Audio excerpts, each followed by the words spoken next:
Ada dua orang anak, tinggal bersama ibunya. Ayahnya sudah meninggal dunia. Pada suatu hari ibunya pergi ke ladang lalu bertemulah dengan seekor belalang di pinggir jalan. "Bawalah saya menjadi suamimu," kata belalang itu. Lalu diambillah oleh perempuan itu dibawa ke rumahnya, dan disimpan dalam belanga di atas loteng rumahnya. Tiap hari ketika ibu itu pulang dari ladangnya, ia selalu memberikan segumpal nasi untuk belalang yang telah dianggapnya sebagai suami.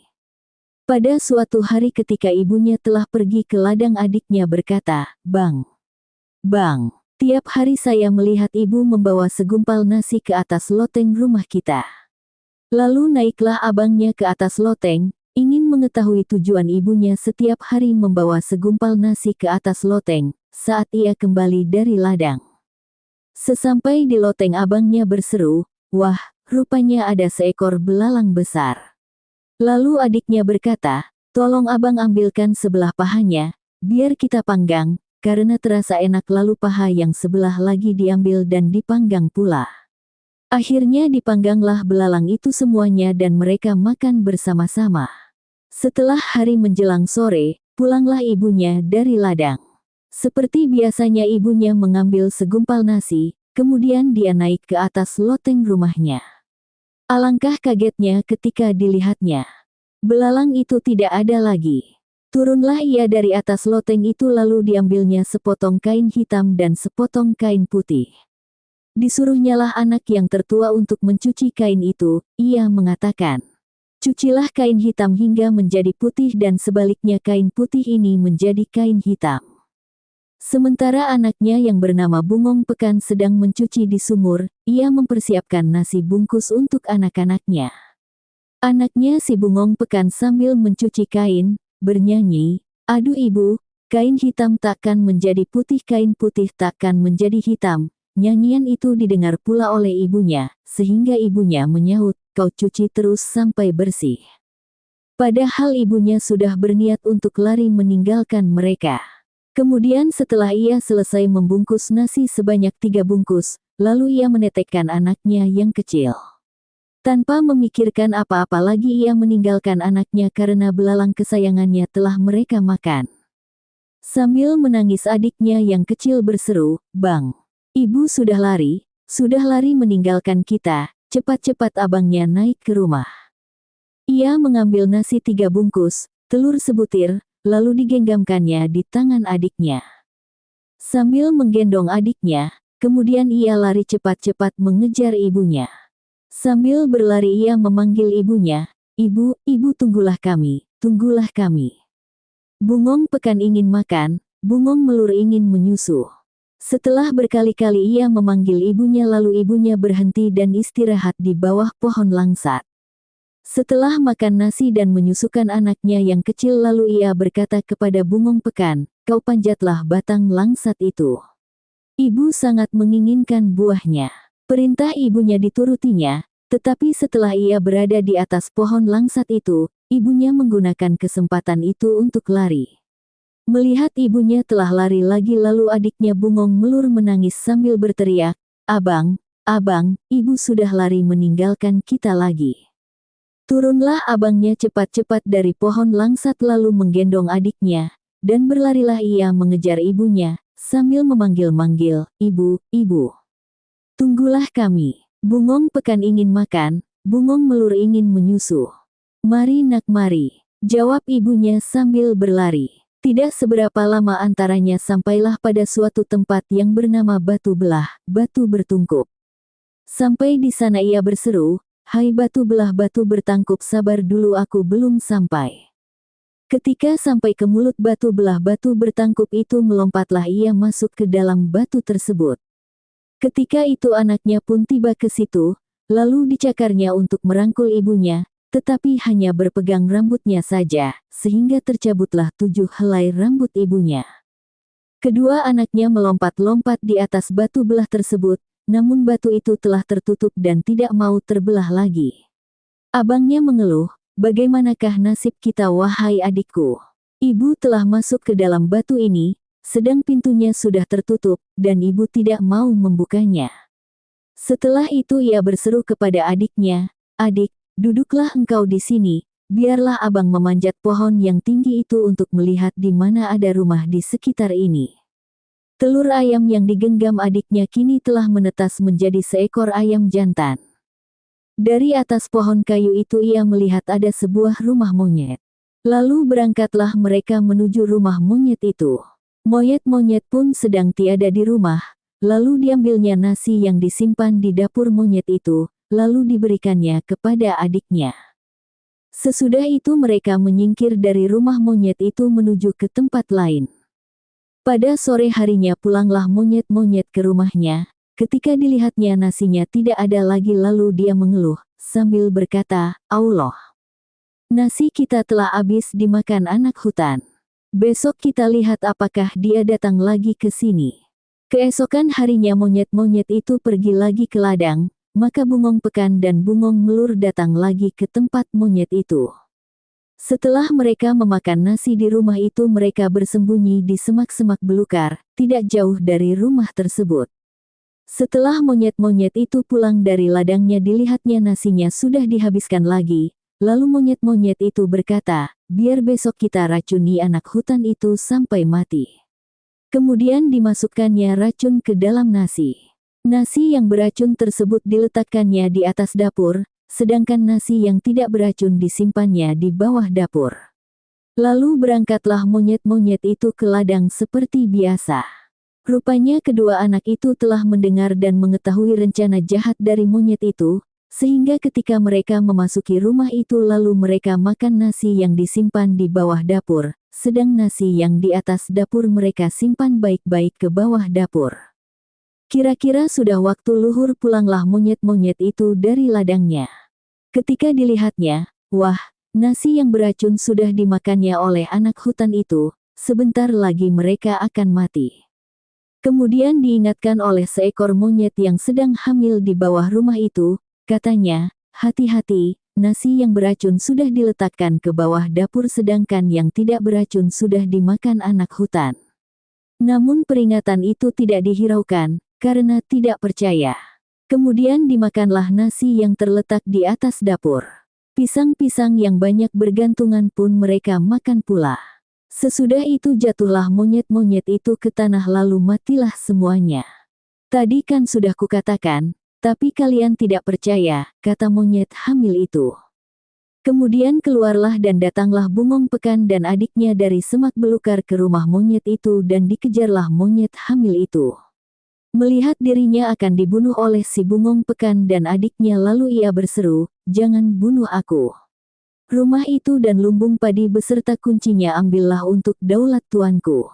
Monyet hamil itu tidak jadi dibunuhnya, dan tinggallah mereka di rumah itu. Mereka memohon banjir agar dapat menghanyutkan bangkai-bangkai monyet itu.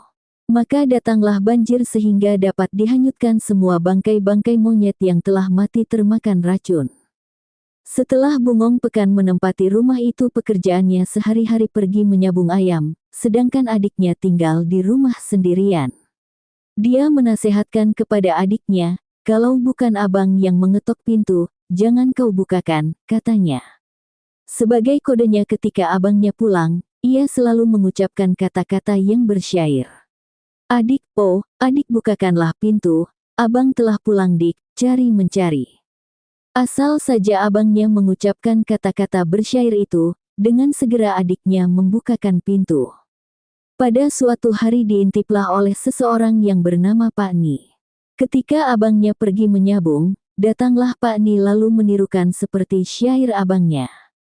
Adiknya tahu juga yang mengucapkan kata-kata syair itu bukanlah abangnya yang datang. Biasanya, sesudah kata-kata yang bersyair, lalu diiringi pula dengan kokok ayam sabungannya di atas atap rumahnya.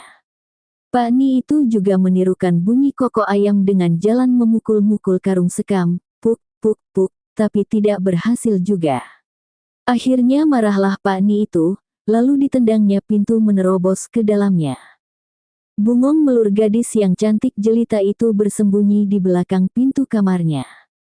Ditendangnya lagi pintu kamar itu hingga ia dapat memergoki gadis itu. Tidak berapa lama kemudian pulanglah abangnya dari menyabung ayam. Ketika pintu rumah sudah terbuka lebar, naiklah ia ke rumah. Sambil duduk ia menangis terseduh-seduh. Ia tidak tahu bahwa adiknya masih di dalam kamar dalam keadaan tidak bisa berkutik lagi, karena diancam oleh Pak Ni. Cucuran air mata Bungong Pekan yang sedang meratap di pintu itu menjadi sebuah kolam air mata. Karena ia tidak sadar diri lagi maka jatuhlah topinya. Ketika ia hendak bangun menjangkau topinya itu, lalu jatuhlah ia ke dalam kolam air mata, sehingga ia mati di dalam kolam tersebut. Kemudian tumbuhlah sebatang bunga di kolam itu. Pak Ni melarikan gadis itu ke rumahnya. Setibanya di rumah lalu ia berkata kepada ibunya, Mak ini menantumu telah kubawa pulang. Pada suatu hari Pak Ni berangkat mencari gunting. Ia memperingatkan kepada ibunya, katanya, Bu, nanti kalau gadis ini mengajak ibu ke sumur, jangan ibu turuti. Sepeninggal Pak Ni, gadis yang cantik itu mengajak mertuanya pergi ke sumur. Ibunya lupa kepada nasihat anaknya. Ketika ia menimba air, lalu tali timba itu dipendekkan oleh si Bungong Melur hingga terpaksa mertuanya harus membungkukkan badannya sewaktu menimba air. Kesempatan itu dipergunakan Bungong Melur untuk menolakkannya ke dalam sumur itu hingga mati. Lalu gadis itu kembali ke rumah, diambilnya sepotong kain basah kemudian digantungkannya di atas kuali minyak yang sedang mendidih. Akibat tetesan air dari kain basah itu terdengarlah bunyi seperti orang sedang menggoreng ikan. Kemudian ia lari dari rumah itu, sampai pada sebuah kebun mentimun kepunyaan seorang raja. Dilihatnya sebuah semangka yang luar biasa besarnya, lalu dikoreknya isinya dan masuklah ia bersembunyi di dalamnya. Setelah itu Pak Ni pulang. Dengan senang hati lalu ia berkata, Mak sangat senang menggoreng ikan di dapur dengan menantunya. Lalu naiklah ia ke rumah. Hai, anak kucing rupanya di rumah, katanya. Waktu ia ke dapur dilihatnya kain basah dengan airnya, menetes satu-satu ke dalam kuali minyak yang sedang panas. Setelah itu pergilah ia ke sumur, dilihatnya ibunya sudah meninggal di dalam sumur, namun dia tidak menghiraukannya. Tanpa pikir panjang ia berlari kemana-mana mencari putri Bungong Melur. Tentang si Bungong Melur, ia bersembunyi dalam buah semangka. Raja di negeri itu sedang berembuk untuk mengadakan acara perkawinan anaknya. Pergilah ibunda raja memetik buah semangka di kebunnya. Ketika semangka itu dibelah lalu terdengar suara di dalamnya, hati-hati, kata si Bungong Melur di dalamnya. Setelah terbelah nampaklah seorang putri yang cantik jelita, lalu kata raja, Ibu, inilah permaisuriku, dan tunanganku semula, berikan saja kepada adikku.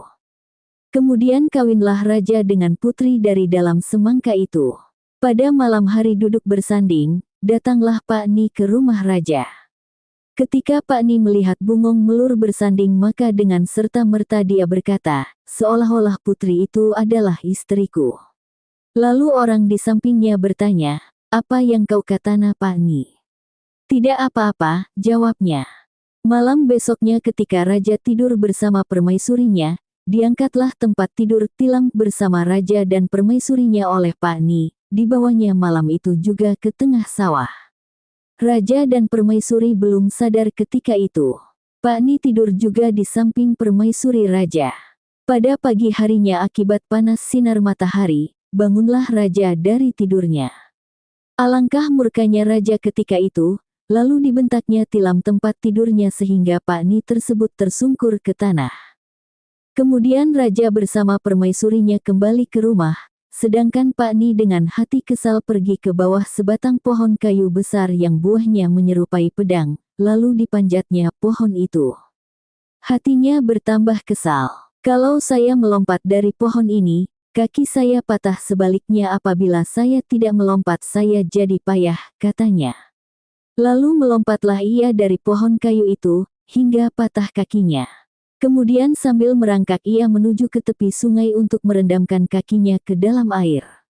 Dia sudah agak sinting sedikit, lalu terpikir olehnya, tidak kupancung ikan belut, kupancung betis. 3 kali berturut-turut ia mengucapkan kata-kata itu, hingga tamatlah riwayatnya.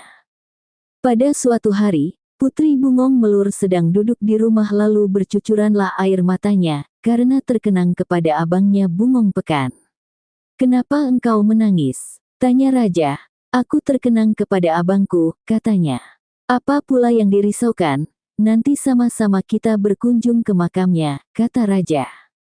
Berangkatlah ia bersama raja menuju rumah monyet tempat tinggalnya semula. Setiba mereka di rumah itu, ada sekuntum bunga yang sedang mekar, lalu dipetiknya bunga itu. Kemudian ia masuk ke dalam rumah, lalu ia membalut bunga yang telah dipetik tadi dengan kain putih, diusap-usapnya, sehingga bunga itu menjelma menjadi manusia. Di halaman rumah itu raja beserta dengan pengikutnya sedang berdoa bersama-sama. Si Bungong Melur tetap saja sendirian di dalam rumah, kemudian ia membuka sebuah peti, diambilnyalah air bunga mawar, dipercikannya ke tubuh abangnya yang hampir menjelma menjadi manusia. Akhirnya berapa menit kemudian abangnya hidup kembali. Ketika abangnya telah hidup, lalu ditanyakanlah kepada adiknya kabarnya, "Siapa yang membangunkan aku?" "Saya," jawab adiknya. "Sekarang abang janganlah tinggal di sini lagi. Marilah kita berangkat ke negeri kami," katanya lagi. Kemudian berangkatlah bersama-sama menuju ke negerinya. Sesampainya di istana, raja mencari seorang istri untuk iparnya. Tamat. Klik like dan subscribe untuk bantu channel ini untuk terus upload. Terima kasih.